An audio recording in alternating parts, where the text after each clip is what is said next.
Hey guys, my name is Mr. Fami. In this video, I'm going to talk about South Korea's most infamous serial killers, Lee Ki-young, who was arrested June last month for the murder of a taxi driver, and his ex-girlfriend, will undergo an extensive investigation into additional DNA found inside his home. Thinking back, South Korea's set of experiences of chronic executioners is as yet considered for its scornful severity and hostility.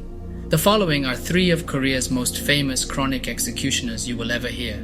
The 2003 thriller Memories of Murder, directed by Oscar-winning Lee Chun-jae, is loosely based on the most well-known cold case in the country, the murders of Hwaseong. Somewhere in the range of 1986 and 1994, a sum of 15 ladies and little kids were killed around Hwaseong, around 40 kilometers south of Seoul.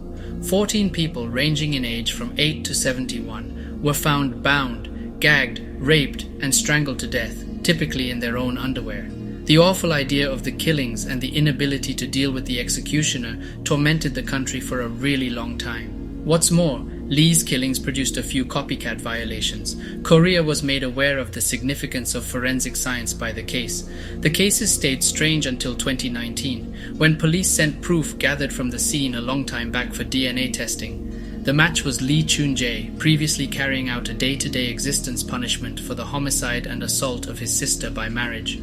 Due to the statute of limitations, Lee was not prosecuted for the 30 additional victims he had confessed to killing and raping or attempting to rape. In fact, Lee's murder of a teenager resulted in another man's wrongful conviction, which led to his release after 20 years.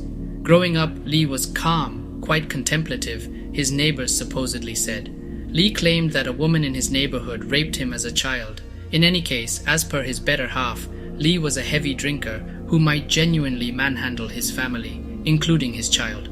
2. The pleasure killer.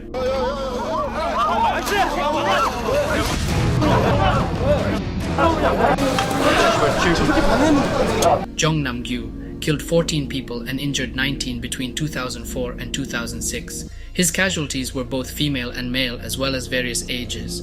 Police were stunned when Jeong admitted he needed to smell more blood since it smells lovely, after his capture in 2006.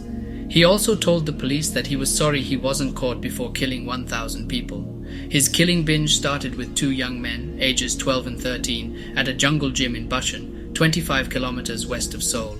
Jeong dragged them to a nearby mountain, sexually assaulted them, and eventually strangled them to death after threatening them with a knife.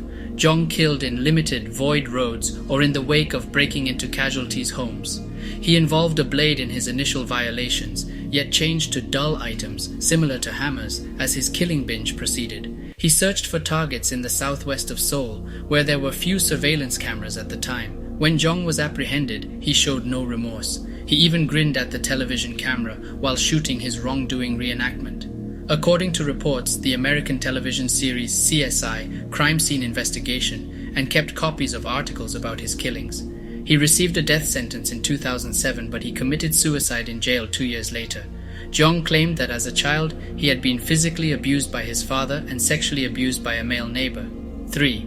The prostitute cannibal Yoo Young-chul's crimes, like Lee's, also served as the basis for Na Hong-jin's 2008 film, The Chaser.